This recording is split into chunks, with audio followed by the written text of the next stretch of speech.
Tapi Roh Kudus itu satu pribadi. Dia ada di Moloch, ada di Amerika, ada di Afghanistan, ada di Palestina, ada di mana-mana. Dia omnipresent. Makanya dia adalah Allah. Amin. Ya, saudara yang terkasih dalam Tuhan, Roh Kudus yang hari ini bekerja di GSJ Glow, itu yang ada bekerja juga di GSJ yang lain. Yang juga bekerja di gereja yang lain. Sama. Saudara yang terkasih, bukan ada 2 Roh Kudus, 3 Roh Kudus, 4 Roh Kudus, 1 Roh Kudus. Tapi dia omnipresent. Dia maha hadir. Saudara yang terkasih dalam Tuhan, maka dia pasti Allah. Nah, mungkin dia bukan Allah. Saudara yang terkasih dalam Tuhan. Nah, saya bacakan ayat ini buat kita sekalian. Mazmur 139. Ayat 7 dan ayat 10. Dia Kristen ini. Dia tidak pindah agama lain, dia tetap Kristen. Saudara. Tapi dia jatuh hilang. Saudara, di sini waktu dia jatuh, Injil datang. Ayo balik, ayo balik, ayo balik. Kalau ini orang ada Roh Kudus, maka dia akan kembali. Ini kalau ada orang Roh Kudus ini. Tapi kalau ini orang, dia Kristen nih, saudara. Tapi Roh Kudus tidak ada di dalam dirinya. Maka saudara yang terkasih, biar pemberitaan Injil, mujizat, dia akan tetap ada di posisi ini. Dia tidak akan pernah kembali lagi ke sini. Itu tanda orang itu dia tidak punya Roh Kudus sebenarnya dalam dirinya. Saudara yang terkasih dalam Tuhan. Ya, karena Roh Kudus itulah yang bisa menyadarkan. Roh Kudus itulah yang bisa menginsafkan. Roh Kudus itulah yang bisa membangkitkan. Jadi mana ada Roh Kudus di dalam diri orang itu, tetapi kemudian saudara, orang itu tetap terpuruk di sini terus. Impossible. Jadi itu. Selamat datang di channel YouTube Pendeta Ebenezer Playmo. Jangan lupa subscribe.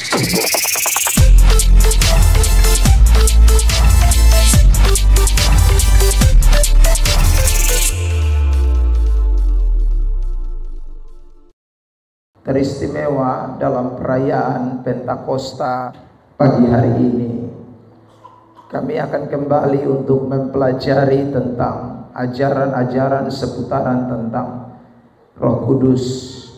Tuhan, kami sadar benar bahwa kami terbatas.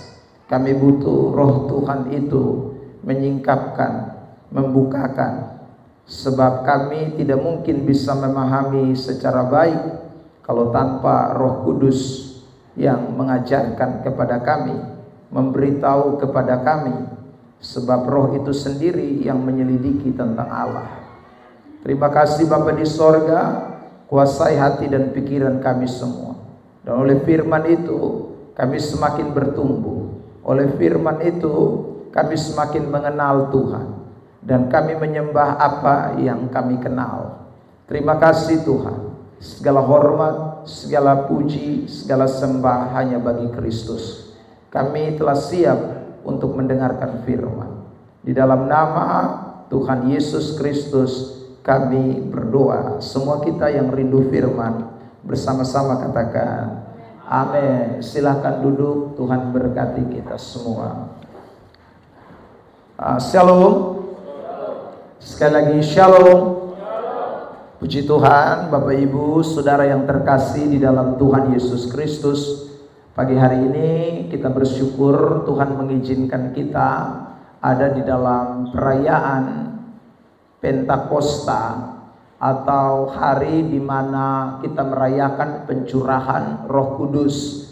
Sekitar 2000 tahun yang lalu kita boleh melihat bagaimana karya Roh Kudus itu dicurahkan ke dalam dunia ini, atau Roh Tuhan itu dinyatakan ke dalam dunia ini. Dan itu terjadi persis pada hari Pentakosta, di mana para orang Yahudi, orang Israel dari segala penjuru berkumpul di Yerusalem untuk merayakan Pentakosta. Dan di saat itulah Roh Tuhan nyata di tengah-tengah mereka, sehingga kita menemukan bahwa gereja akhirnya lahir pada hari Pentakosta.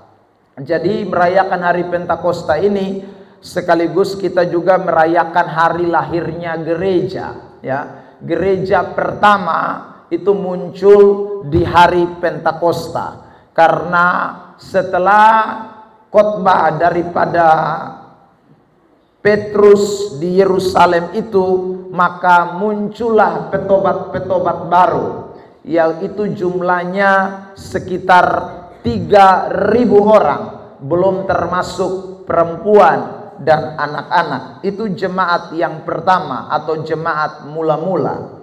Karena itu satu pemahaman yang salah kalau orang berkata bahwa oh gereja tua yang ini, gereja tua yang itu. Saudara, itu hanya secara organisasi. Tetapi kalau bicara secara alkitabiah, maka gereja yang pertama-tama muncul di bawah kolong langit ini adalah gereja yang lahir di hari Pentakosta, waktu Roh Kudus dicurahkan dan waktu Petrus berkhotbah, mereka memberi diri mereka. Itulah gereja yang pertama secara alkitabiah.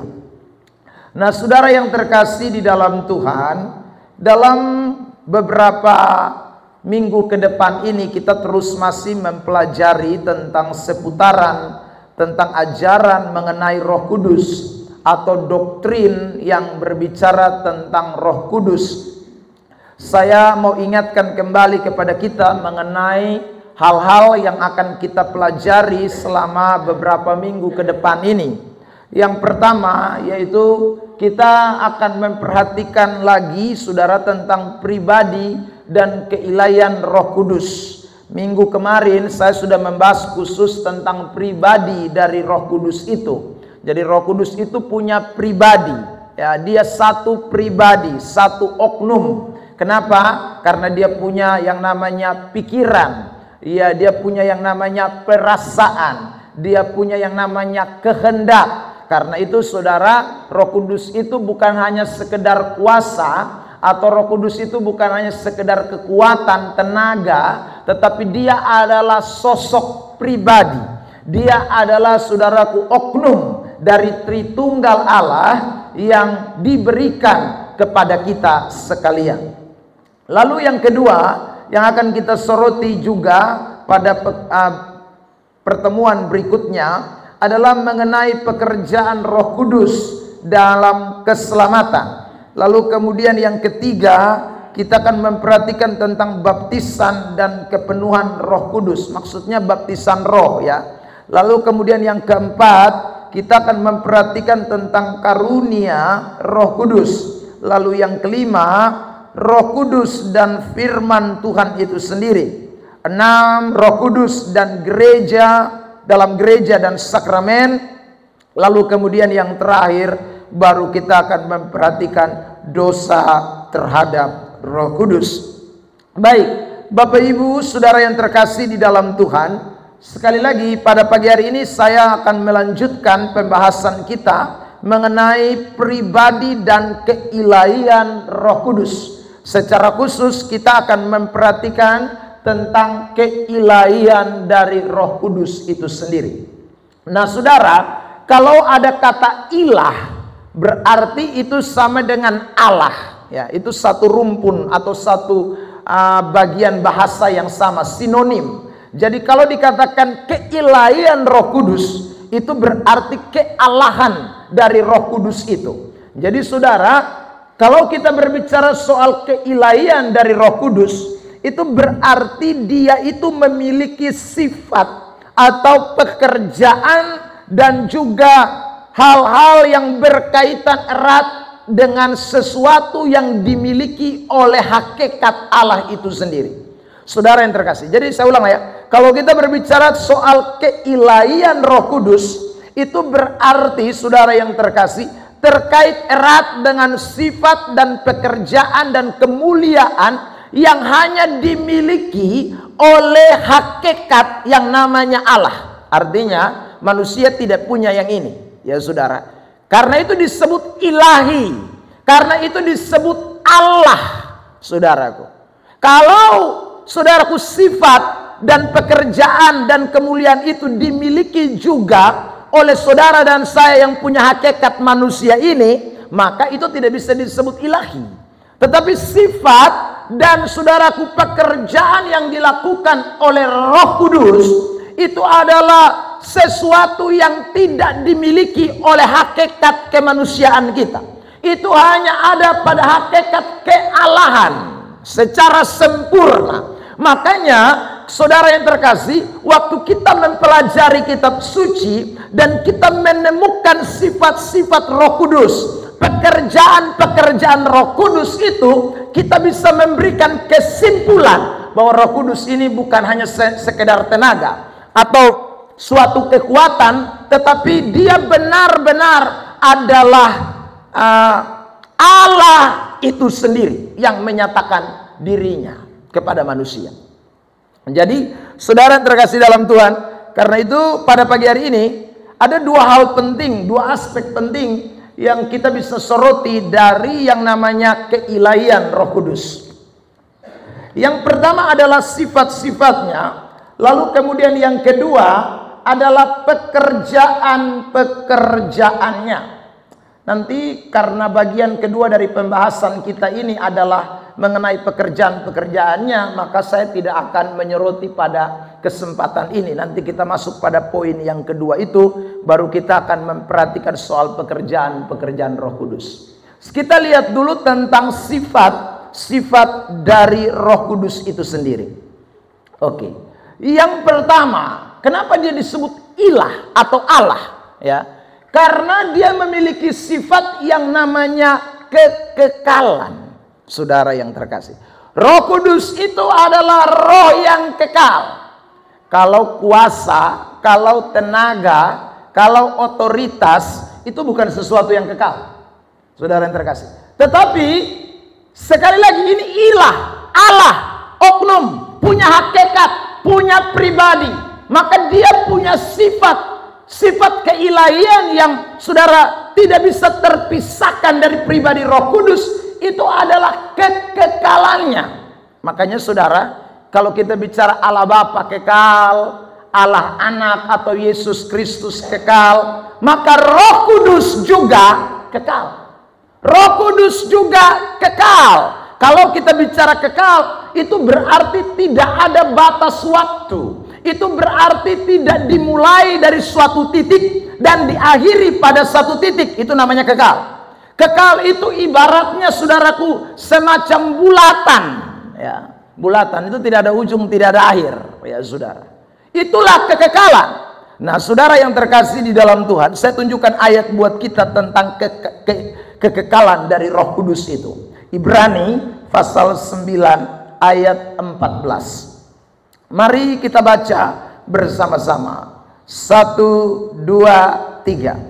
Betapa lebihnya darah Kristus yang oleh roh yang kekal, itu bukan sementara, roh itu kekal, ini sifat keilahian, telah mempersembahkan dirinya sendiri kepada Allah sebagai persembahan yang tak bercacat, akan menyucikan hati nurani kita dari perbuatan-perbuatan yang sia-sia, supaya kita dapat beribadah kepada Allah yang hidup. Jadi jelas, eksplisit sekali. Ayat itu mengatakan roh yang kekal.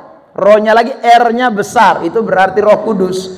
Nah, ini sekali lagi menunjukkan sifat daripada keilahian atau kehakikatan dari Roh Kudus itu sebagai Allah, itu terlihat dari kekekalannya.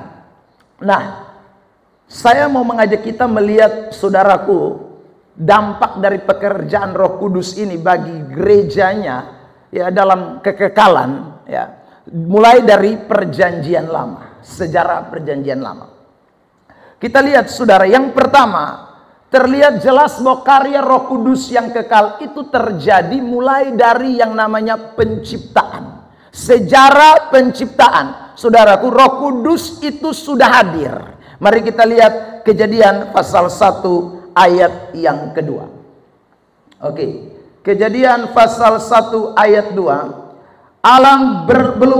Bumi belum berbentuk dan kosong. Gelap gulita menutupi samudra raya, dan roh Allah melayang-layang di atas permukaan air. Roh Allah sudah ada, saudara. Roh Kudus sudah ada. Nah, kalau Roh Kudus itu bukan Allah, mana ada, saudara yang terkasih dalam Tuhan, dia tiba-tiba muncul di dalam Kejadian pasal 1 ayat 2. Apalagi pemahaman dari kaum saksi Yehova, liberal, Arianisme, yang mengatakan Roh Kudus itu roh yang diciptakan. Bagaimana diciptakan? Kok dia sudah ada di dalam Kejadian pasal 1 ayat 2. sebelum segala ciptaan ada, sebelum segala ciptaan terjadi, Roh Kudus sudah ada.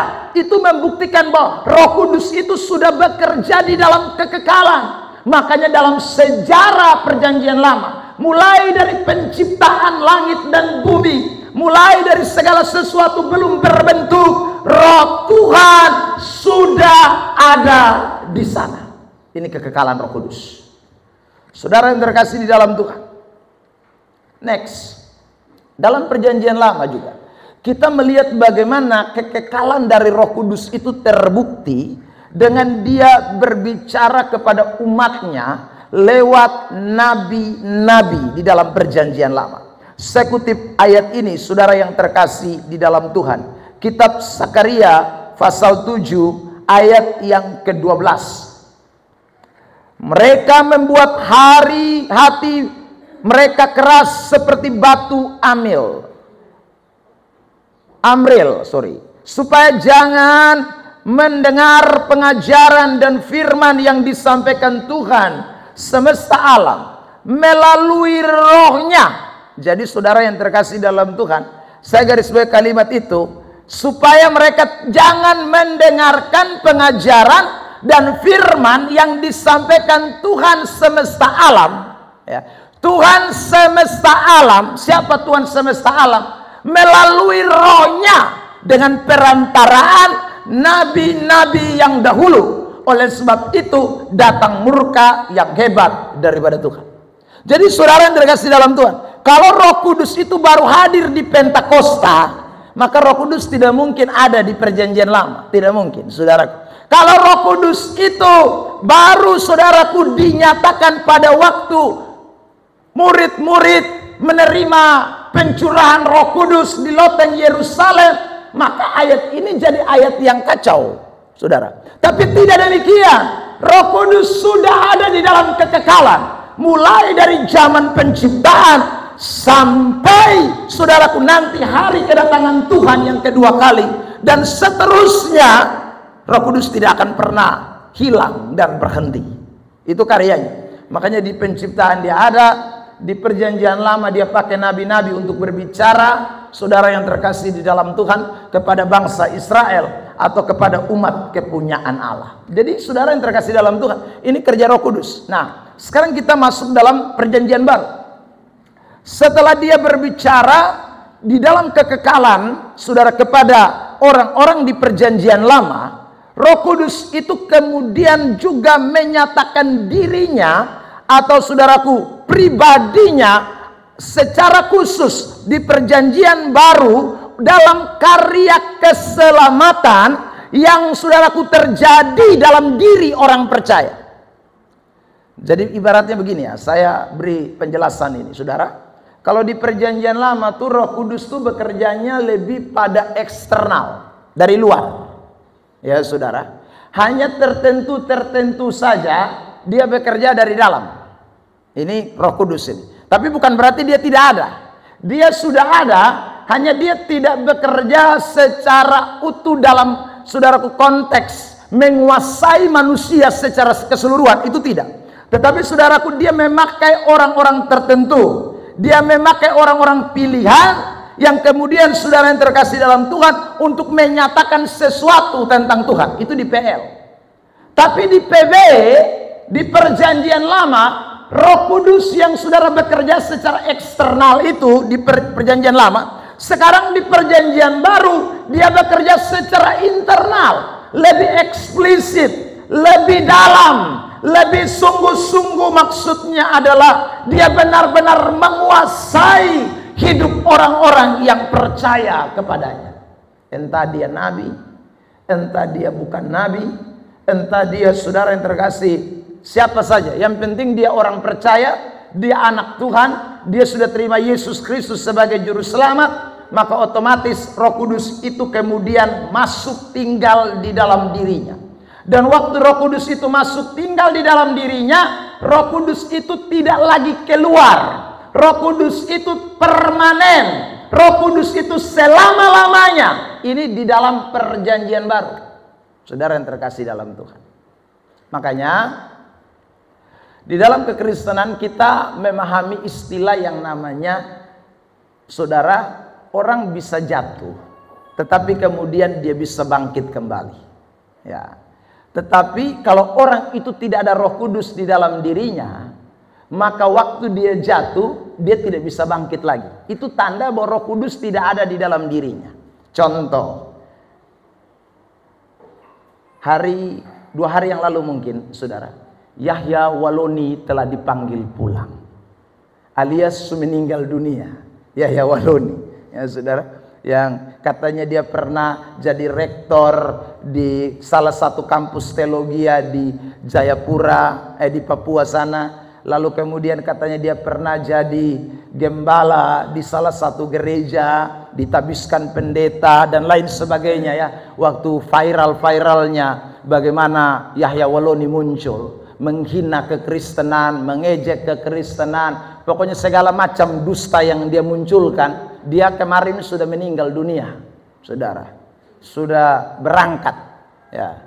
Dan saudara yang terkasih di dalam Tuhan, pasti dia tidak selamat, pasti binasa, saudara. Meskipun dia pernah jadi Kristen, ini dalam kacamata Kristen ya, dalam kacamata Kristen, orang ini dia tidak mengalami yang namanya karya Roh Kudus di dalam dirinya. Dia tidak mengalami yang namanya, saudara, karya Roh Kudus yang membawa dia kepada keselamatan. Sebab kalau ada karya Roh Kudus yang membawa dia kepada keselamatan, mungkin saudaraku bisa jatuh, tapi pasti sebelum dia akhiri hidupnya, dia mesti percaya kembali. Makanya beberapa pendeta mengajak Yahya Waloni untuk, saudaraku, ayo balik pak, tapi dia tidak. Bahkan di dalam ceramah-ceramahnya dia menghina Tuhan. Dia berkata, ada yang SMS saya kalau saya kembali kepada Kristen karena Yesus adalah juru selamat, Yesus adalah Tuhan. Saya balas SMS-nya, Yahya Waloni bilang,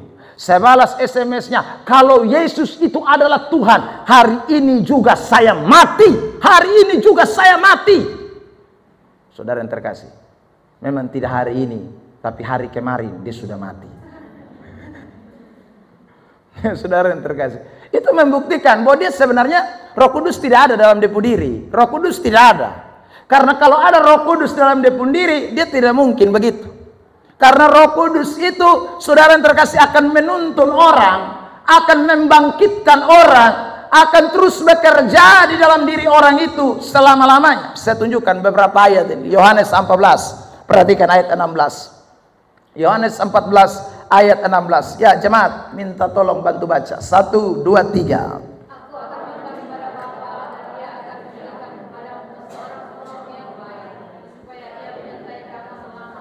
Menyertai kamu selama-lamanya. Itu berarti kekal. Ya saudara, jadi tidak mungkin, saudara, Roh Kudus ada di dalam pribadi Yahya Waloni, tapi menyertainya tidak selama-lamanya, hanya waktu dia jadi rektor, hanya waktu dia jadi, saudaraku, pendeta. Bukan, itu pasti bukan Roh Kudus. Kalau Roh Kudus, maka tidak mungkin Roh Kudus itu keluar lagi dari dirinya. Dia menyertai selama-lamanya. Ini dalam perjanjian baru. Makanya saya tadi bilang, kalau di PL itu Roh Kudus bekerjanya eksternal. Tapi kalau di dalam perjanjian baru, Roh Kudus itu ada dalam diri kita, bekerja secara internal. Saudara yang terkasih dalam Tuhan, lihat Efesus 1 ayat 13, 14. Efesus 1, 13, 14. 1, 2, 3. Di dalam Dia kamu juga, karena kamu telah mendengar firman kebenaran, yaitu Injil keselamatan. Di dalam Dia kamu juga, ketika kamu percaya, dimateraikan dengan Roh Kudus yang dijanjikannya itu. Dan Roh Kudus itu adalah jaminan bagian kita sampai kita memperoleh seluruhnya, yaitu penebusan yang menjadikan kita milik Allah untuk memuji kemuliaannya. Jadi Roh Kudus itu memateraikan kita, dan Roh Kudus itu, saudara, jaminan bagian kita sampai saudara dapat yang namanya keselamatan hidup kekal itu. Jadi tidak ada Roh Kudus itu tinggalnya 1-2 hari, tidak ada. Saudara yang terkasih dalam, dia selama-lamanya. Maka saya ulang lagi, orang Kristen yang sungguh-sungguh percaya kepada Kristus, dia dimateraikan oleh Roh Kudus. Roh Kudus itu masuk di dalam pribadinya. tinggal di dalam dirinya, bertakhta di dalam hatinya, menguasai hidupnya. Saya ulang, mungkin dia bisa jatuh, tetapi dia tidak akan jatuh selamanya. Dia pasti akan bangkit kembali untuk saudara berjalan di dalam terang Tuhan.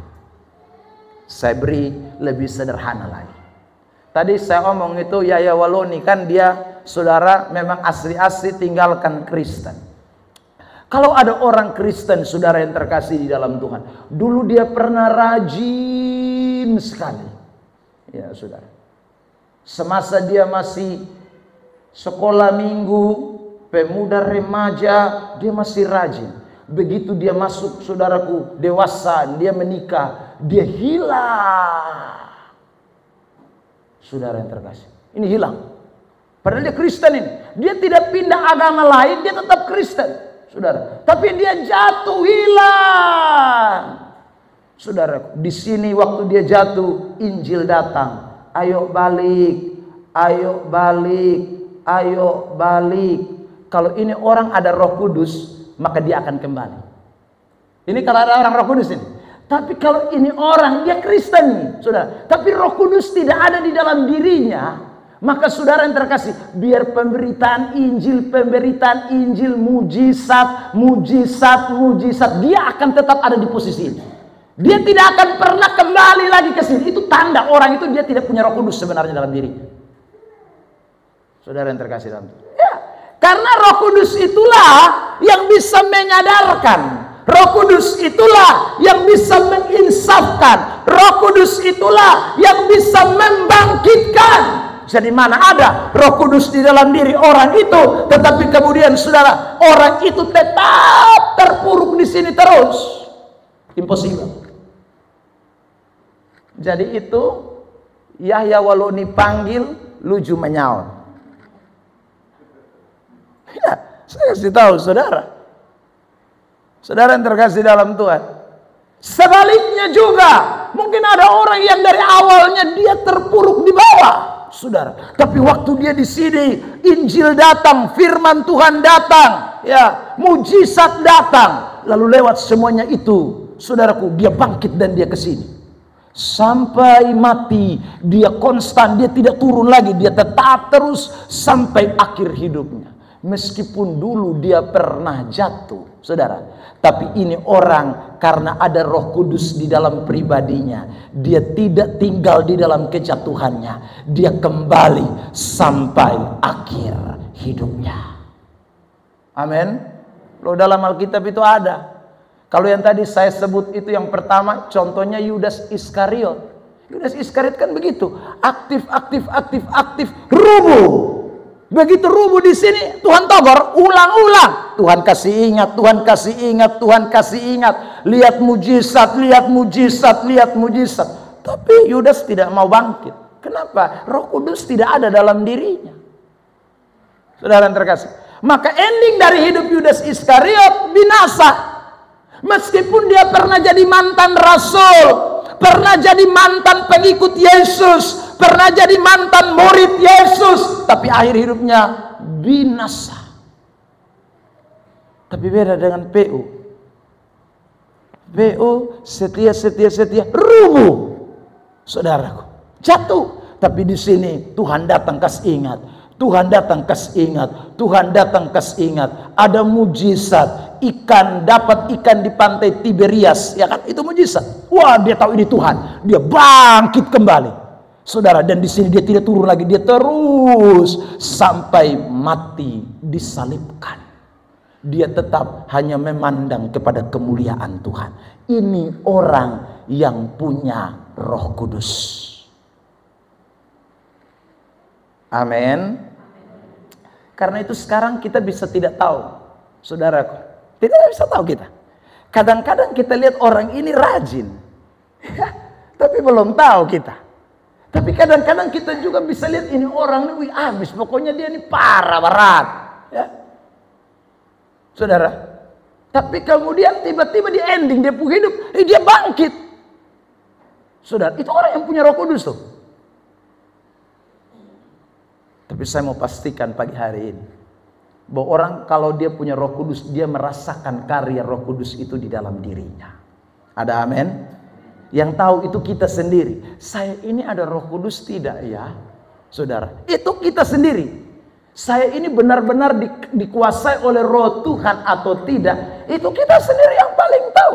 Tapi yang pasti, kalau Anda tahu ada Roh Kudus dalam dirimu, saya ulang lagi, saudara yang terkasih dalam Tuhan, orang itu tidak mungkin ya berjalan sendiri dalam keterpurukannya. Roh Tuhan itu akan terus membangkitkan, Roh Tuhan itu akan terus menolong dia, menyadarkan dia untuk terus berjalan dalam terang Tuhan.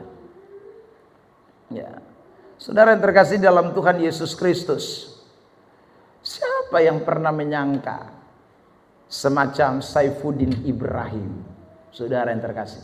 Ya, siapa yang pernah nyangka? Dia kan pengajar pesantren yang sangat luar biasa. Dia orang yang, saudaraku, di luar pemikiran manusia bahwa dia satu saat bisa jadi Kristen. Yusuf Roni, saudaraku, itu kan juga, saudaraku, demikian. Ya. Orang-orang yang lahir besar dalam kelompok agama yang berseberangan dengan agama Kristen. Orang-orang yang tidak mengakui Yesus sebagai Kristus Tuhan. Tapi saudara lihat, waktu Roh Kudus memateraikan mereka, waktu Roh Kudus itu masuk di dalam pribadi mereka, mereka berani menyatakan diri mereka sebagai pengikut-pengikut Tuhan yang setia.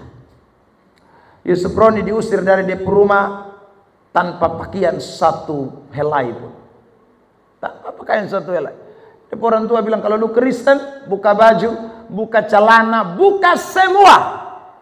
Buka semua. Keluar dari rumah ini tidak boleh bawa apa-apa. Saudara yang terkasih, tapi demi Kristus, dan saya tahu itu karena Roh Kudus bekerja, Yusuf Roni lakukan itu. Bahkan karena dia menjadi Kristen, dia akhirnya dimasukkan ke dalam penjara. Saudara yang terkasih dalam Tuhan, kalau bukan karya Roh Kudus, orang tidak mungkin buat begini. Tidak mungkin, saudara yang terkasih dalam Tuhan. Makanya betapa, saya ulang lagi, pentingnya kita memahami tentang karya Roh Kudus yang kekal itu dalam diri kita. Ya. Karena dia yang akan melakukan segala sesuatu dalam diri saudara dan saya. Dialah Roh yang tidak terbatas itu. Dia yang ada di perjanjian lama, saudaraku, tetapi dia juga yang terus bekerja. Bahkan sampai, saya ulang lagi, kedatangan yang kedua kali, Roh yang sudah saudara terima waktu saudara percaya kepada Yesus, Roh itu akan tinggal selama-lamanya dalam diri kita semua. Ada amin? Itu, saudara yang terkasih dalam Tuhan. Makanya tidak ada istilah keselamatan bisa hilang. Saya ulangi lagi ini pernyataan, ya. Tidak ada. Kalau orang itu, saudaraku, seperti yang tadi saya sebut, Yahya Waloni, Yudas Iskariot, itu tandanya mereka belum selamat. Karena tidak ada orang selamat tanpa Roh Kudus, tidak mungkin. Orang hanya bisa selamat itu karena ada Roh Kudus. Karena itu orang kalau Kristen palsu, maka sesungguhnya Roh Kudus tidak ada dalam dirinya. Kalau Kristen tempelan, Roh Tuhan tidak ada di dalam dirinya. Percayanya itu ya hanya karena percaya saja, bukan karena Roh Kudus yang materaikan. Bukan, saudara. Ya, bisa kan orang percaya tanpa karya Roh Kudus? Itu bisa. Saudara yang terkasih dalam Tuhan, bukan tidak bisa, bisa. Tapi saya ulang, itu percaya palsu. Loh, saya kan sudah tunjukkan ayat kepada kita dalam kitab Yakobus pasal yang kedua itu. Setan juga percaya. Jangankan manusia, setan aja percaya. Tapi saya ulang lagi, dalam diri setan tidak ada Roh Kudus, maka percayanya setan itu percaya palsu. Jadi kalau orang Kristen juga percaya saja banyak.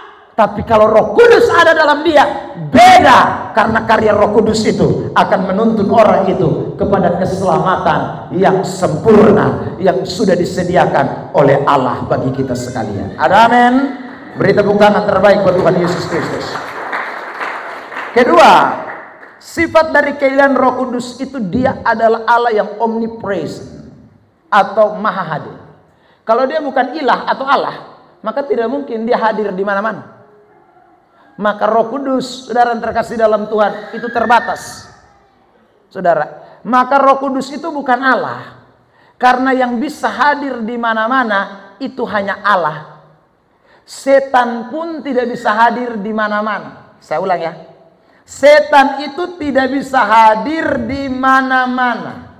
Dalam arti apa? Dalam arti pribadi atau oknum. Setan itu kan oknum pribadi juga. Tapi dia tidak bisa hadir di mana-mana. Setan dibolok di waktu yang sama tidak bisa hadir di alor. Tidak bisa. Tidak bisa. Saudara yang terkasih dalam, dia hanya bisa ada di bolok. Meskipun dia roh. Roh itu memang tidak terbatas. Tapi dia tidak maha hadir. Saudara yang terkasih dalam, beda dengan Roh Kudus. Makanya setan itu bukan satu, tapi legion. Banyak.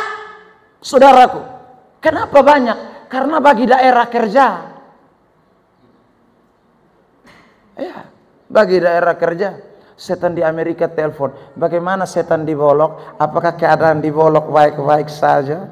Ya kan? Saudara yang terkasih dalam rohnya mereka, dalam pekerjaan mereka. Lalu setan dibolok berkata, puji setan. Kan tidak mungkin puji Tuhan kan? Ya, puji setan. Ya, puji setan, kami dibolok aman-aman saja. Dan pencapaian target semakin dekat. Karena banyak anak-anak Tuhan yang percaya katanya dibolok, tapi ternyata mereka putar balik. Kami sudah perangkap mereka dalam kemabukan, dalam berbagai macam hal. Lalu setan di Amerika jawab, puji setan. Ya, bukan haleluya, halelupa, ya kan? Pasti begitu. Saudara yang terkasih dalam Tuhan. Karena mereka tidak mau hadir. Tapi Roh Kudus itu satu pribadi. Dia ada di bolok, ada di Amerika, ada di Afghanistan, ada di Palestina, ada di mana-mana. Dia omnipresent. Makanya dia adalah Allah. Amin. Ya, saudara yang terkasih dalam Tuhan, Roh Kudus yang hari ini bekerja di GSJ Glow, itu yang ada bekerja juga di GSJ yang lain. Yang juga bekerja di gereja yang lain. Sama. Saudara yang terkasih, bukan ada 2 Roh Kudus, 3 Roh Kudus, 4 Roh Kudus, 1 Roh Kudus. Tapi dia omnipresent. Dia maha hadir. Saudara yang terkasih dalam, maka dia pasti Allah. Nah, mungkin dia bukan Allah. Saudara yang terkasih dalam Tuhan. Nah, saya bacakan ayat ini buat kita sekalian. Mazmur 139. Ayat 7 dan ayat 10 sampai ayat 10. Kemana aku dapat pergi? Mau pergi mana? Menjauh dari roh-Mu.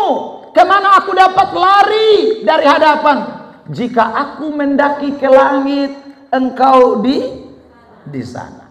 Jika aku menaruh tempat tidurku di dunia orang mati, di situ pun Engkau. Jika aku terbang dengan sayap fajar dan membuat kediaman di ujung laut, juga di sana tangan-Mu akan menuntun aku dan tangan kanan-Mu memegang aku. Jadi mau lari di mana yang tidak ada Roh Kudus? Semua ada. Dia Allah omnipresent. Saudara yang terkasih dalam Tuhan. Makanya dia itu maha hadir. Ini sifat keilahian Allah. Maka saya ulang lagi, dia tidak ada pada oknum lain. Tidak ada pada manusia, tidak ada pada setan. Saudara yang terkasih dalam Tuhan. Ya, itu dia omnipresent. Maha hadir. Saudara yang terkasih. Nah, sekarang saya mau lanjutkan ini. Apa dampak kerja Roh Kudus yang omnipresent, maha hadir bagi gereja Tuhan, saudara? Itu membuktikan bahwa orang Kristen itu bisa ibadah di mana saja. Karena saya ulang lagi, Roh Kudus ada di sini, Roh Kudus juga ada di mana? Di mana tempat ada Roh Kudus. Jadi ibadah tidak lagi berpatokan pada satu kondisi atau tempat. Saudara yang terkasih, karena Roh Tuhan bisa aja bekerja di mana saja. Roh Tuhan mau melakukan apa saja di mana saja karena dia omnipresent. Saudara yang terkasih dalam Tuhan.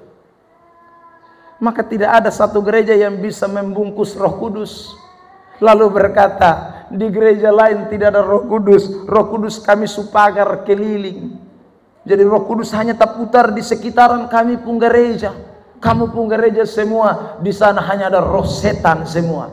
Tidak bisa. Roh itu sekali lagi dia omnipresent, dia maha hadir di mana saja dia berada. Dan itu sekali lagi membuat kita mesti menyadari bahwa orang Kristen bisa beribadah di mana saja. Saudara yang terkasih, saya mau tunjukkan ayat ini buat kita sekalian. Yohanes 4 ayat 20 sampai dengan ayat 21. Yohanes 4 ayat 20 sampai 21. 1, 2, 3. Nenek moyang kami menyembah di atas gunung ini, tetapi kamu katakan bahwa Yerusalemlah tempat orang menyembah. Kata Yesus kepadanya, percayalah kepadaku, hai perempuan, saatnya akan tiba bahwa kamu akan menyembah Bapa, bukan di gunung ini dan juga bukan di Yerusalem. Lihat, saudara terkasih, orang Samaria itu ibadahnya di Gunung Gerizim, ya. Lalu kemudian orang Yahudi itu, saudara, mereka ibadatnya di Yerusalem. Jadi bait suci itu ada dua. Bait sucinya orang Samaria itu ada di yang namanya Gunung Gerizim. Karena mereka dua tidak bisa baku ketemu. Kalau mereka dua ketemu ini kan bakalai terus. Maka yang Samaria bikin dia punya tempat ibadah di Gerizim, yang saudaraku Yahudi bikin dia punya tempat ibadah di Yerusalem. Sekarang saudara terkasih dalam Tuhan, Yesus ketemu dengan perempuan Samaria. Kira-kira tempat sembahyang yang mana yang betul? Yang mana yang ada Tuhan? Di Yerusalem kah atau di Samaria? Lalu Tuhan bilang sama mereka bahwa bukan di gunung ini atau di gunung itu. Ya saudara. Lalu ayat 23 ini menjadi kunci. Ayat 23. Saudara terkasih dalam Tuhan, kita baca 1, 2, 3. Tetapi saatnya akan datang dan sudah tiba sekarang bahwa penyembah-penyembah benar akan menyembah Bapa dalam roh dan kebenaran, sebab Bapa menghendaki penyembah-penyembah demikian. 24 mengatakan Allah itu roh, barang siapa menyembah dia, menyembah dalam roh dan kebenaran. Saudara, ini juga tidak berarti begini, saudara. Oh, berarti saya tidak usah pergi gereja. Kok di mana-mana Roh Kudus hadir. Saya di rumah juga Roh Kudus hadir. Saudara yang terkasih dalam Tuhan, ingat, ini ayat tidak bicara soal itu. Ini ayat sedang bicara begini, soal pengkultusan. Ya saudara, kadang-kadang orang menganggap bahwa bait suci itu segalanya. Sampai-sampai memberhalakan bait suci dibandingkan, saudaraku, kehadiran Tuhan. Ya, menganggap bahwa saudara bait suci itu segala-galanya. Itu yang Tuhan tidak mau. Sehingga saudaraku, Tuhan bilang bahwa roh Tuhan itu sekali lagi bisa ada di mana-mana. Allah itu adalah roh, maha hadir. Sehingga orang bisa beribadah kepada Tuhan kapan saja, di mana saja. Kenapa saya katakan demikian? Saudara, saya temukan ada orang-orang yang sangat ekstrim, yang sangat fanatik. Di Kupang sini dia di gereja satu denominasi tertentu. Saya tidak usah sebut nama denominasi. Dia pindah ke tempat lain. Pas waktu di itu tempat tidak ada denominasi itu, maka dia tidak mau pergi gereja, saudara, karena dia anggap yang lain itu tidak gereja, ya. Hanya dia punya denominasi yang di daerah itu yang dia anggap itu adalah gereja. Ini orang yang mengkultuskan gereja, salah. Saudara yang terkasih dalam Tuhan, Allah tidak hadir hanya di gerejamu, Allah hadir di semua tempat. Di mana ada kekudusan, di mana ada karya Allah, di mana ada orang-orang yang sungguh-sungguh menyembah Tuhan, Roh Kudus hadir di situ. Saudara yang terkasih dalam Tuhan, itu penting sekali untuk kita sama-sama mengerti. Ya, sehingga ini orang ini kurung diri, alasan dia pun denominasi gereja tidak ada. Ya, itu salah, itu pemahaman yang keliru.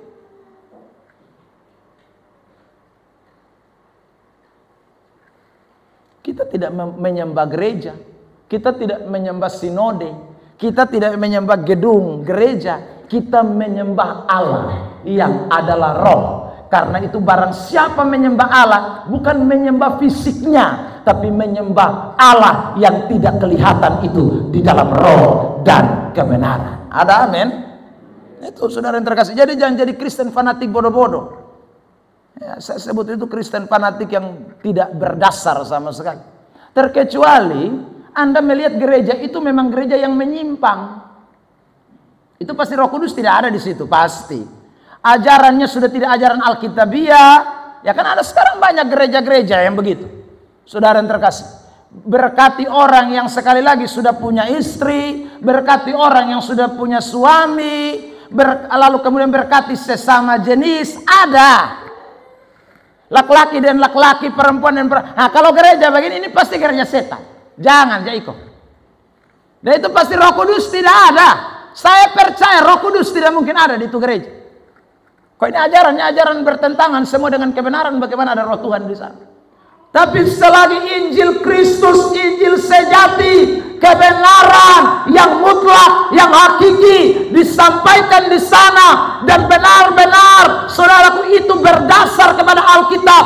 Apapun denominasinya, apapun merek gerejanya, Roh Tuhan ada di sana. Beri tepuk tangan terbaik buat itu. Ingat itu. Iya. Roh Tuhan ada di sana, itu pasti. Roh Tuhan ada di sana. Ya, itu pasti. Jadi karena itu ingatlah baik-baik, jangan kita terlalu jadi orang Kristen yang rasa diri bahwa hanya kita yang ada Roh Kudus, jangan. Roh Tuhan itu omnipresent. Dia ada di mana-mana. Saudara yang terkasih dalam Tuhan. Tadi malam saya khotbah di Silu Pumpilai, ya saudara, di Gereja Kemah Injil Indonesia, GKII. Saudara yang terkasih dalam Tuhan, mereka juga doa bukan main-main ya. 10 hari sambil puasa lagi. Opa-opa umur 85 tahun maju dan bersaksi. Saya sudah umur 85 tahun, tapi puji Tuhan, ya saya masih ikut puasa sampai hari ke-9 tadi malam. Wah, saudara yang terkasih, ini kalau bukan Roh Kudus ada di situ. Roh Kudus itu pasti. Saudara, Roh Kudus ada di situ. Jadi gereja di mana-mana ada Roh Tuhan. Sekali lagi, saya ulangi ini pernyataan. Kecuali saya ulang di situ kebenaran tidak dijunjung tinggi. Alkitab sudah dibuang. Ya, ajaran manusia yang dibicarakan, maka pasti Roh Tuhan tidak ada. Tapi selagi masih Injil sejati, masih ada kebenaran di sana, itu Roh Tuhan pasti bekerja. Roh Tuhan pasti bekerja di sana. Ya. Jadi ingatlah, saudara yang terkasih dalam Tuhan, Roh Kudus itu kita tidak bisa batasi.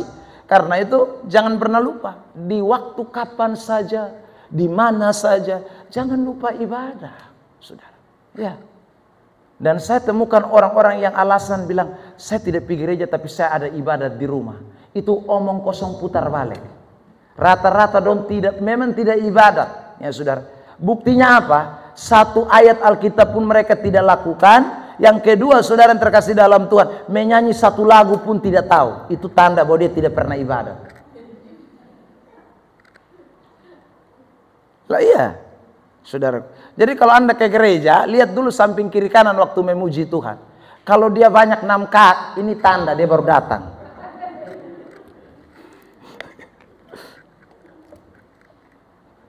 Jadi saudara yang terkasih dalam Tuhan, janganlah ketemu Roh Tuhan kok nggak mau tuh loh, saudara. Ya, Roh Kudus. Orang-orang begini kadang-kadang dia pulang dia bilang, "Hai gereja sekarang menyanyi lagu baru terus. Kau yang baru datang, itu lagu kami nyanyi terus."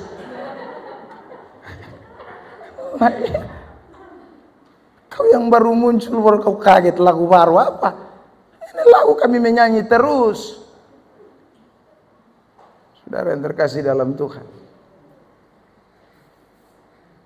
jangan rasa saudara jadi tamu di rumah sendiri. Ya, anak-anak Tuhan, ingatlah baik-baik. Makanya ini kalau Roh Kudus ada tuh, gairah kita tuh akan semakin, ibadah kita tuh akan semakin luar biasa. Karena di mana kita ibadat, Roh Kudus ada di situ. Di mana kita ibadat, Roh Kudus ada di situ. Wih, bagaimana kalau Roh Tuhan kerja lalu saudara rasa tidak luar biasa? Roh yang maha hadir loh. Ini omnipresent. Roh yang hebat, roh yang luar biasa. Nah, kenapa kita tidak mengalami itu? Saudara, kenapa kita tidak rasakan itu? Berarti ada something tuh, ada sesuatu yang gak beres dalam hidup kita.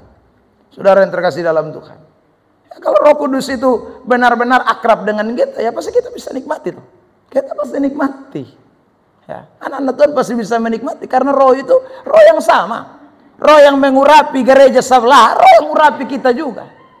Jadi kalau kita tidak rasakan kehadiran Roh Tuhan, salah bukan di lain-lain, salah di kita.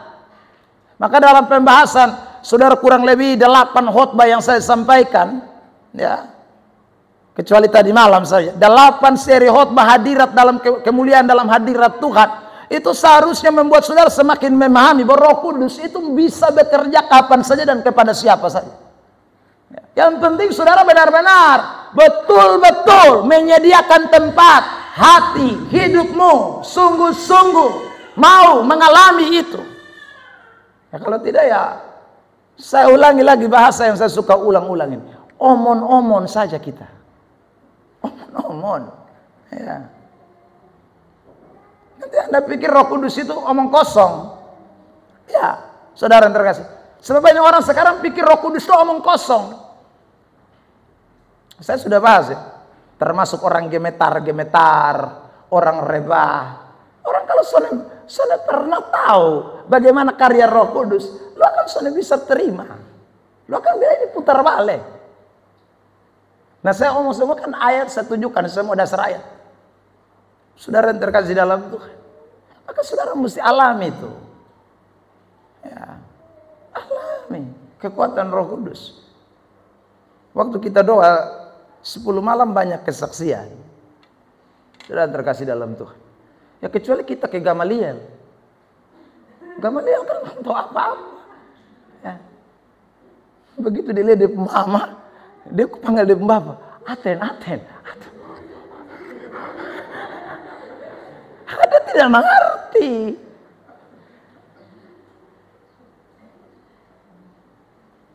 Saya ragu kalau saudara yang sutua juga. Kau juga Gamaliel berarti. Saudara yang terkasih, Gamaliel kan nggak ngerti. Saudara yang terkasih dalam, makanya dia rasa aneh. Dia rasa ada sesuatu yang kok unik. Mama saya biasanya nggak gini nih. Hari ini kok dia gini? Ya sudah, maka dia lihat dia panggil dia bapak. Aten.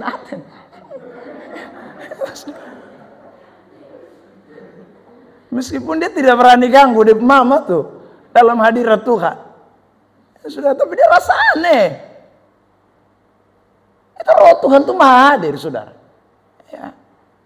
Jadi ini bukan omon-omon. Kalau saudara rasakan, saudara bilang, betul Roh Kudus itu betul benar-benar berkarya.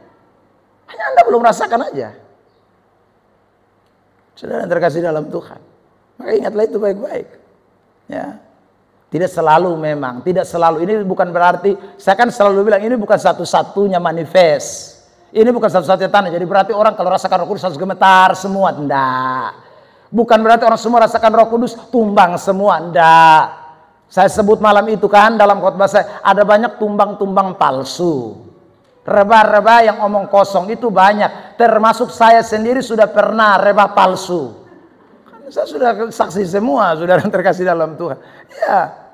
Ya karena lihat orang semua jatuh, ya mau tidak mau kita juga jatuh, toh. Tadi malam saya saudara tumpang tangan, saya rasa satu dia suka mau rubuh-rubuh. Saya tahan dia. Ya, toh. Saya takut dia rubuh asal karena rasa saya jama lalu kemudian mau ikut rame-rame rubuh. Saudara, saya tumpang tangan dia mulai begini. Saya tidak tolak lu, jadi lu setarik kembali ya saudara. Tuhan. Ya, karena rubuh itu mesti kerja Roh Kudus, bukan karena tolak-tolak. Harus benar-benar karena dia rasakan hadirat Tuhan dia sendiri. Itu karya Roh Kudus, supaya dia punya pengalaman. Jadi bukan karena bikin-bikin, saudara yang terkasih. Ya. Termasuk saya bilang angkat tangan saja, saudara tidak perlu suruh. Orang kalau rasakan Roh Kudus hadir, Roh Tuhan, dia angkat tangan sendiri. Itu juga manifest. Itu juga karena ada Roh Tuhan, sampai dia bisa angkat tangan sendiri. Tidak ada yang perintah. Kalau bukan Roh Kudus, tidak mungkin. Jadi bukan selalu saya bilang, bukan selalu harus gemetar, bukan selalu harus rebah, bukan selalu. Tapi itu bagian dari orang merasakan hadirat Tuhan. Bagian dari orang menikmati hadirat Tuhan. Berteriak. Itu ada semua ayat Alkitab bicara itu. Dengan suara keras. Itu bagian. Tapi tidak selalu yang teriak-teriak itu adalah orang yang merasakan Roh Kudus juga. Tentu harus semuanya benar-benar dari karya Roh Kudus. Saudara yang terkasih dalam Tuhan. Next. Apa dampak bagi kita?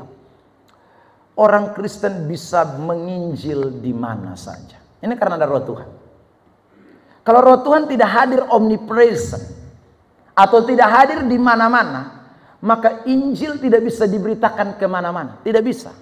Kenapa saya katakan demikian? Saudara, ingat baik-baik pembahasan kita di awal tentang soteriologi. Yang bisa buat orang itu buka hati, itu karena Roh Kudus kerja. Yang membuat orang itu bisa terima Injil, itu karena Roh Kudus kerja. Saya memberitakan Injil, saudara terkasih dalam Tuhan, itu adalah bagian eksternal, calling, panggilan dari luar. Tapi kalau Roh Tuhan tidak bekerja dari panggilan dalam, tidak bisa. Tapi sekali lagi Alkitab berkata dengan jelas, sebentar kita akan baca Kisah 1 ayat 8, bahwa kenapa Tuhan perintah pergi ke Yerusalem, Yudea, Samaria, sampai ujung bumi. Karena Roh Kudus dicurahkan bukan hanya di Yerusalem, di semua tempat. Saudara yang terkasih dalam Tuhan, kegerakan Roh Allah ada.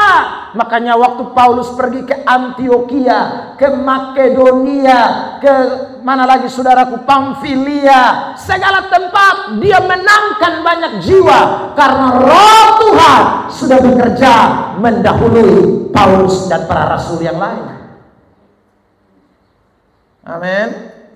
Anak-anak tuh jangan lupa tuh. Maka orang Kristen sekali lagi, kita ini bisa menginjil bermisi kemana saja karena kita bersyukur Roh Kudus omnipresent. Kalau tidak omnipresent, penginjilan percuma. Termasuk saya yang suka pihotbah di mana-mana ini omong kosong sah. Omong kosong orang tidak pernah. Kalau Roh Kudus itu tidak maha hadir. Karena Roh Kudus maha hadir, maka sudah waktu Injil diberitakan, orang bisa percaya, orang diselamatkan. Itu karena Roh Kudus. Dia omnipresent. Mari kita lihat ayat ini. Saudaraku, Kisah 1 ayat 8. Ayat yang tadi saya sebutkan. Oke, kita baca dalam hitungan 3. 1, 2, 3. Tetapi kamu akan menerima Roh Kudus kalau Roh Kudus turun ke atas kamu, dan kamu akan menjadi saksiku. Di mana? Yerusalem, di seluruh Yudea dan Samaria, dan sampai ke ujung bumi. Kalau saudara yang terkasih dalam Tuhan, Roh Kudusnya hanya di Yerusalem, maka tidak mungkin Tuhan perintah ke Yudea. Maka Petrus bisa jawab, Tuhan, Roh Kudus tidak ada di Yudea.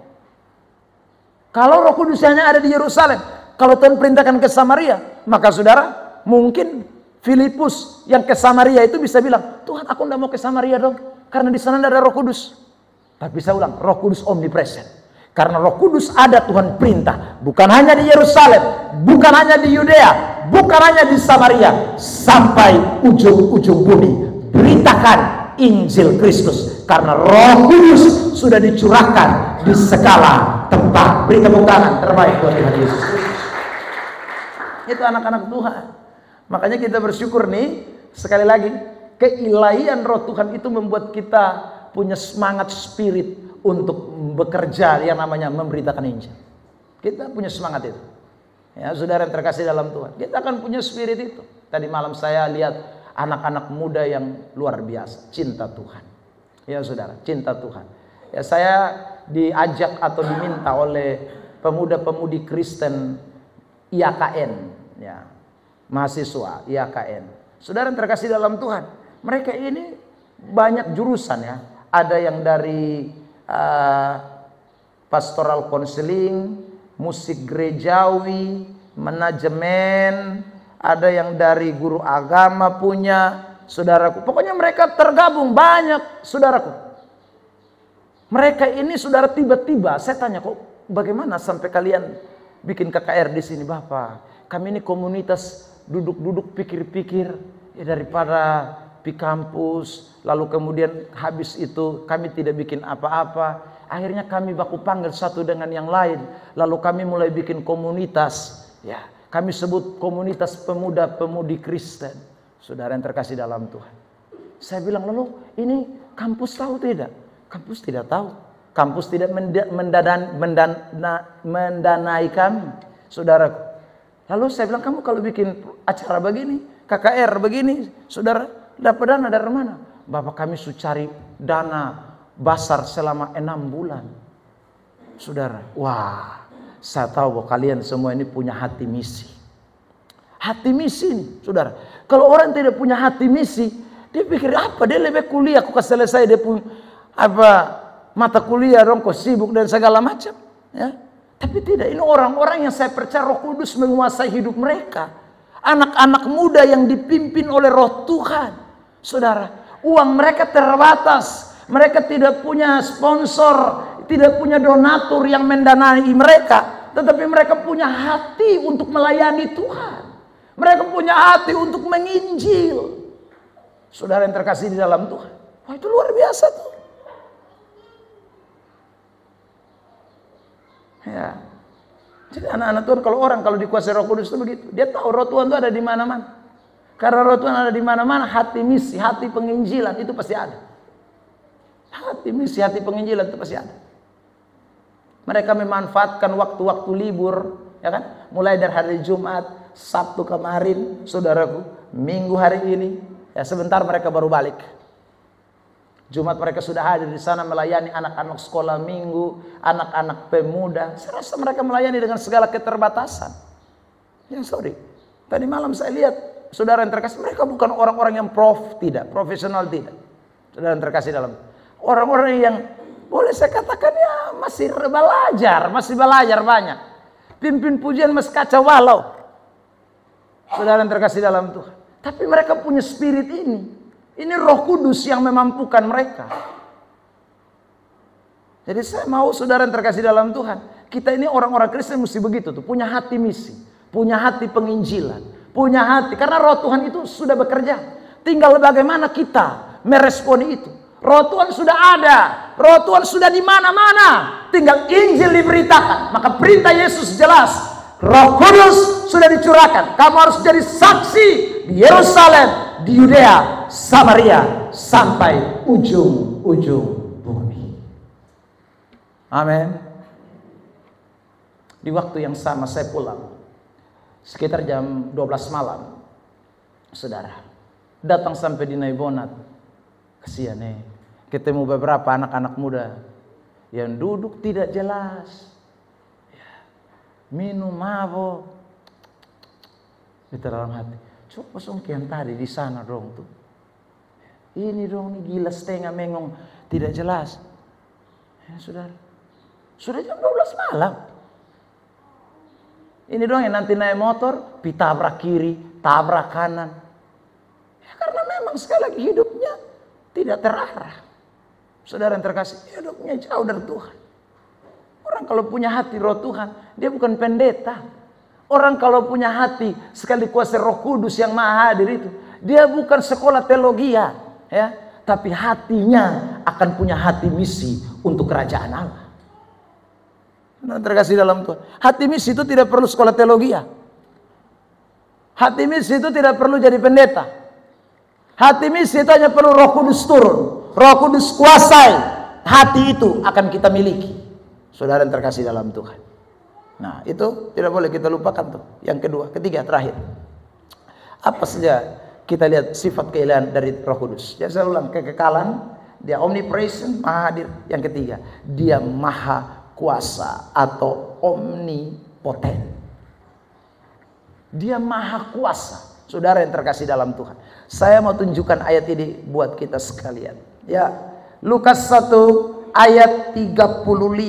Saudara, kita bacain ayat bersama-sama. 135. 1, 2, 3. Jawab malaikat itu kepadanya, Roh Kudus akan turun atasmu, dan kuasa Allah yang Maha Tinggi akan menaungi engkau. Sebab itu anak yang akan kulahirkan itu akan disebut kudus, anak Allah. Roh Kudus turun atasmu, dan kuasa Allah yang Maha Tinggi akan menaungi engkau. Tadi Kisah 1 ayat 8 saya tidak kutip ulang, tapi itu ayat mengatakan Roh Kudus turun ke atas kamu, kamu terima kuasa. Itu berarti saudara, di dalam pribadi Roh Kudus itu, dia memiliki yang namanya kuasa, Maha Kuasa, kekuatan omnipoten. Saudara yang terkasih, wah itu makanya orang kalau terima Roh Kudus pasti ada kuasa. Orang kalau terima Roh Kudus pasti ada kekuatan. Orang terima Roh Kudus itu pasti ada power.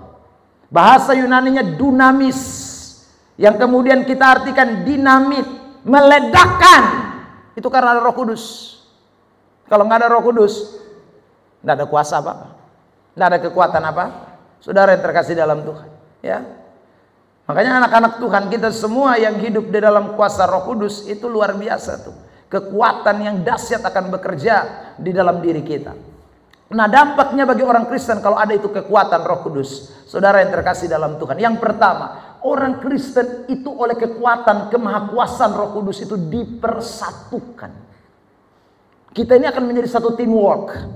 Kita disebut tubuh Kristus. Kita menjadi satu. Sebentar kita akan nikmati perjamuan. Saudara yang terkasih dalam Tuhan, kenapa kita makan roti? Roti itu kan melambangkan tubuh Kristus. Waktu kita makan, kita menjadi satu. Orang Kristen oleh kuasa Roh Kudus, kita mendapatkan yang namanya dipersatukan. Lihat ayat ini. 1 Korintus 12 ayat 13. Jemaat, mari kita baca. 1, 2, 3.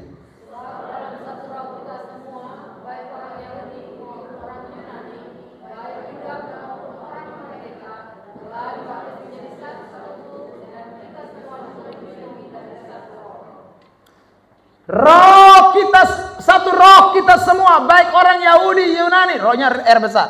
Jadi siapa itu? Roh Kudus. Kuasa Roh Kudus itu yang mempersatukan. Jadi kalau orang tidak mau hidup dalam kesatuan, ya itu orang yang tidak ada Roh Kudus.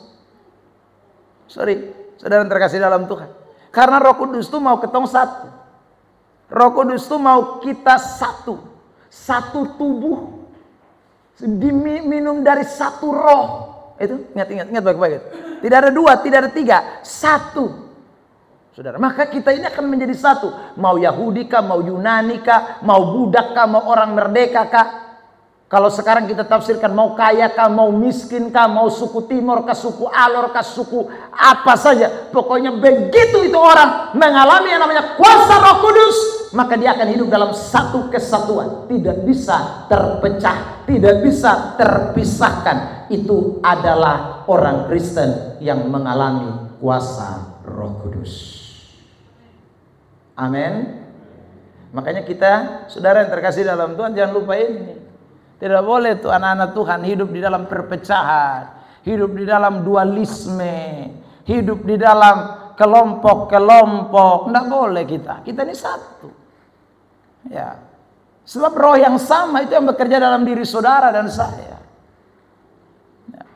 Jadi sangat disayangkan kalau orang Kristen tidak memahami ini. Maka dia sedang membuat seolah-olah Roh Kudus yang dicurahkan pada hari Pentakosta 2000 tahun yang lalu dan bekerja di dalam kekekalan, dalam maha hadirnya, omnipresentnya, dia ternyata tidak omnipoten. Buktinya anak-anak Tuhan tercerai-berai.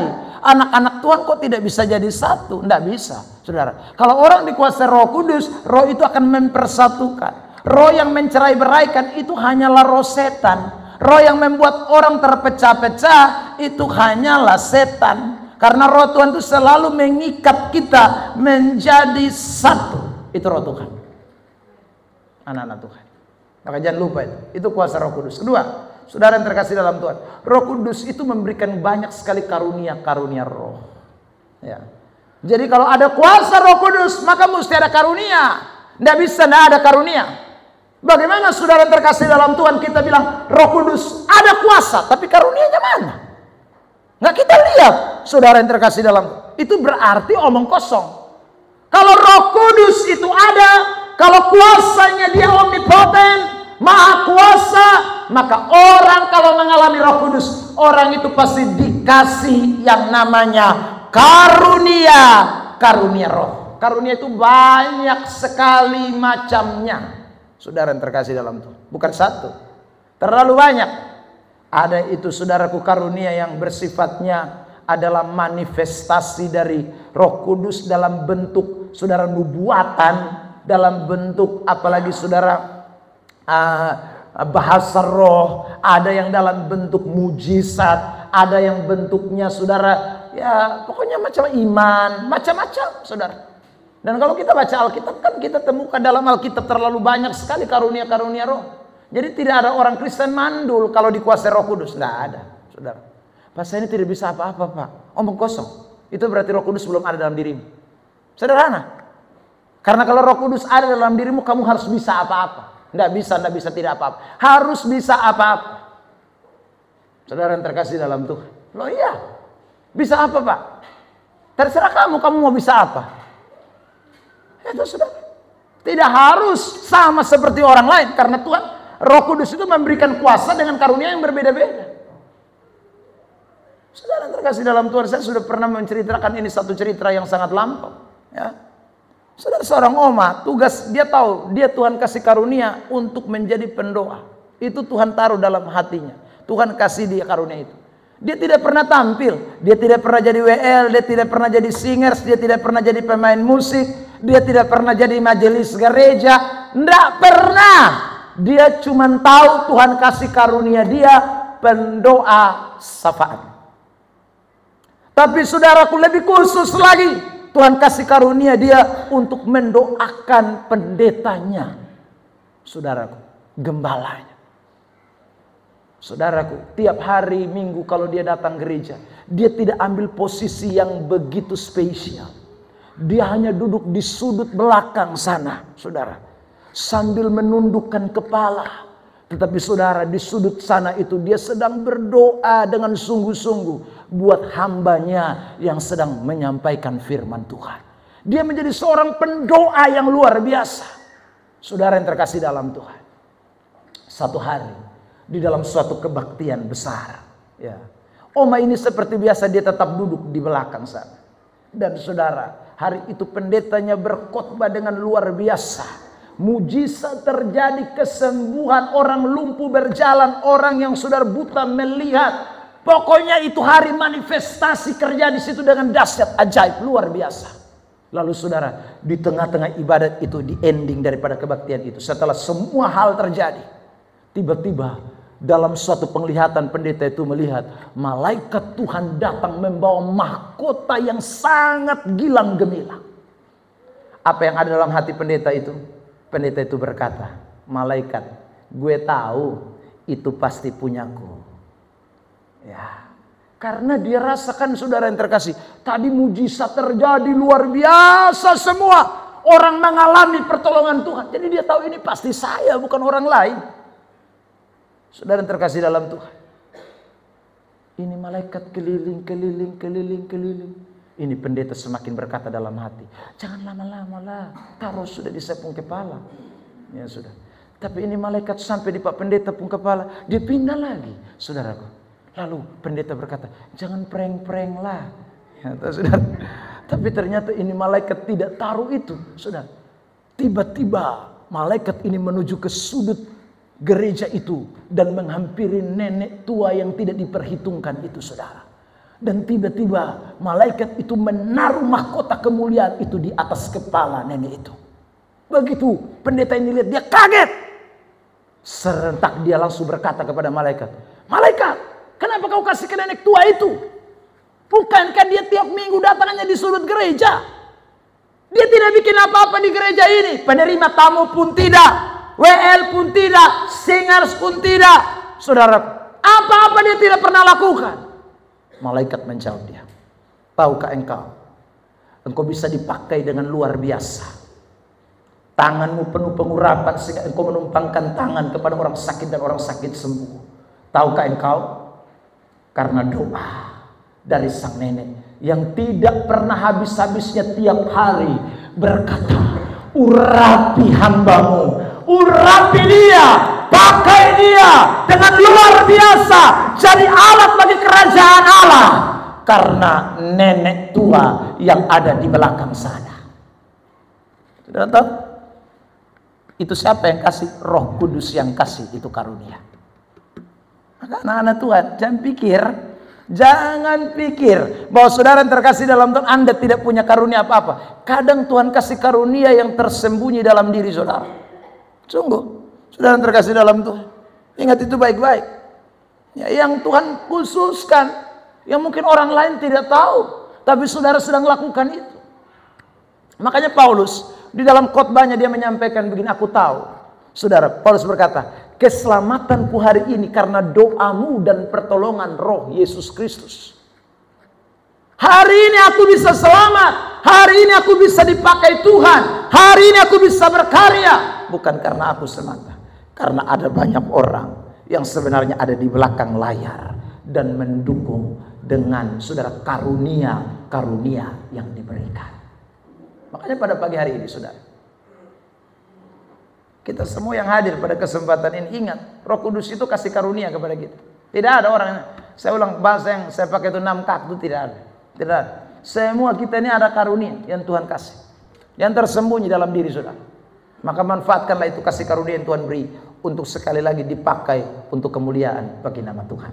Saudara yang terkasih, kita lihat itu ayat 2 Korintus 12 ayat 11. 1, 2, 3. Tetapi semuanya ini dikerjakan oleh Roh yang satu dan sama, yang memberi karunia kepada tiap-tiap orang secara khusus seperti yang dikehendaki. Jadi Roh Kudus itu kasih kita karunia. Saudara yang terkasih dalam Tuhan. Terakhir, yang berikutnya, orang Kristen itu diberi yang namanya kemerdekaan rohani. Kasih kemerdekaan nama kita. Itu karena dia omnipoten atau maha kuasa, maka dia kasih kemerdekaan. Makanya tidak ada orang Kristen yang sekali lagi masih dipenjara oleh dosa, dibelenggu oleh dosa, dibelenggu oleh kutuk, dibelenggu oleh berbagai macam hawa nafsu, dibelenggu oleh berbagai macam kebiasaan daging. Tidak ada. Orang kudus, orang-orang Kristen yang terima roh Tuhan, Roh Kudus itu melepaskan, memerdekakan. Merdeka itu berarti tidak ada di bawah belenggu. Merdeka itu berarti tidak di bawah budak, diperbudakan. Tidak ada. Saudara yang terkasih, tidak ada. Sebab kalau orang Kristen masih terus diperbudak dosa, Roh Kudus belum hadir dalam dirinya. Itu pasti. Saudara yang terkasih, lihat ini ayat 2 Korintus 3 ayat 17. Saya minta jemaat Tuhan baca ayat ini. 1, 2, 3.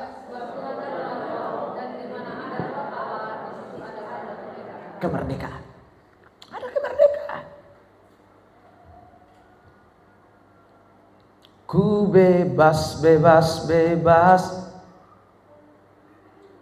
oleh kuasanya. Kalau tidak ada kuasanya mau bebas apa? Ku bebas, bebas, bebas oleh kuasanya, oleh darahnya, oleh Roh Kudus. Kita bebas. Kalau tidak ya begitu-begitu terus. Hidup kekristenan kita ya dari tahun ke tahun hanya pergi gereja tapi tidak berubah-berubah. Dari tahun ke tahun pergi gereja tapi tidak bertobat-bertobat. Ya karena roh Tuhan tidak ada. Mana ada omnipresent, omnipoten, maha hadir, maha kuasa lagi. Baru hidupnya tidak berubah. Hidupnya terus sama. Hidupnya gitu-gitu terus. Orang Kristen yang tidak punya Roh Kudus. Saudara yang terkasih dalam Tuhan.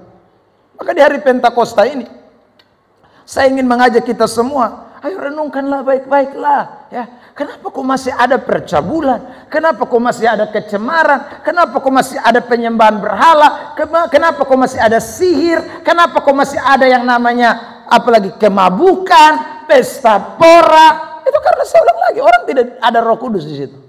Kalau ada Roh Kudus, kemerdekaan terjadi. Kalau ada Roh Kudus, kebebasan terjadi. Kalau ada Roh Kudus di sana, maka tidak ada belenggu yang tidak bisa dipatahkan. Kalau ada Roh Kudus di sana, maka tidak ada belenggu penjara yang bisa memencerai kita.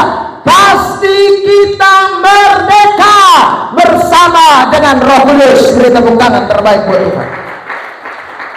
Maka di momen Pentakosta ini saya tidak bosan-bosan mengingatkan kepada saudara yang masih dipenjara oleh dosa. Dosa apa saja, termasuk mabuk, termasuk rokok, termasuk zina, termasuk saudara yang terkasih dalam Tuhan apa lagi? Ya, saudara bisa sebut satu-satu. Merdeka hanya kalau Roh Kudus ada. Tidak ada Roh Kudus sampai mati di gereja. Nanti saya ulang lagi. Ya walau dipanggil lu menyaut. Roh Kudus tidak ada. Saudara yang terkasih dalam Tuhan, hanya bedanya lu terang-terangan menyangkal Yesus saja, tapi sesungguhnya kamu sudah menyangkal Tuhan. Ya, dengan tidak hidup dalam kemerdekaan itu menyangkal Tuhan. Saudara yang terkasih dalam Tuhan, maka kita butuh Roh Kudus, Roh Allah. Ayo saudara yang terkasih, buka hati. Ini apa susah? Buka hati kok Roh Kudus masuk. Karena dia yang maha kuasa, dia yang omnipoten, bukan saya yang omnipoten. Bukan diri kita. Kita ini terbatas, lemah. Saya ulang ini, terbatas, lemah. Mau berhenti dari ini nih, susah, lemah. Begitu lihat Surya 12, itu pokoknya bakar. Nah itu. Saudara, maksudnya bakar, bukan bakar Roh Kudus, ini bakar ini. Ini kita lemah semua. Saudara yang terkasih dalam Tuhan, kita lemah. Hanya kalau Roh Kudus turun, Dia yang maha kuasa. Amin. Hanya Dia. Makanya kalau Roh Kudus turun, Dia selesaikan lupung kelemahan. Dia selesaikan. Itu kalau Roh Kudus. Tapi kalau kita tidak mungkin. Saudara yang terkasih dalam Tuhan, tidak bisa kita ini. Kita ini semua sama nah, lemah semua nah. Siapa mau tolong siapa? Itu bahasa yang saya pakai. Siapa mau tolong siapa? Ya saudara, bebaskan diri sendiri. Saya bisa membebaskan orang lain. Ya. Maka sekali lagi hanya butuh Roh Kudus. Roh Kudus tolong beta. You yang omnipotent. Aku enggak. Terbatas aku. Saudara yang terkasih dalam, lemah aku. Saudara, hanya Roh Kudus. Maka itu penting sekali anak-anak Tuhan. Aduh, saya ini mau sampaikan ini bagian ini untuk sekali lagi menekankan kepada kita betapa pentingnya ini Roh Allah dalam hidup kita. Dia benar-benar ilah, Allah yang hadir dalam hidup saudara saya. Ya, jadi jangan melihat Roh Kudus itu dari sudut pandang yang kecil sedikit sekali, jangan, saudara. Hanya sekedar kuasa, karunia. Ya, bukan hanya itu. Roh Tuhan itu terlalu dahsyat. Dia kekal, Dia omnipresent, Dia juga omnipotent. Dia maha hadir dalam hidup saudara dan saya.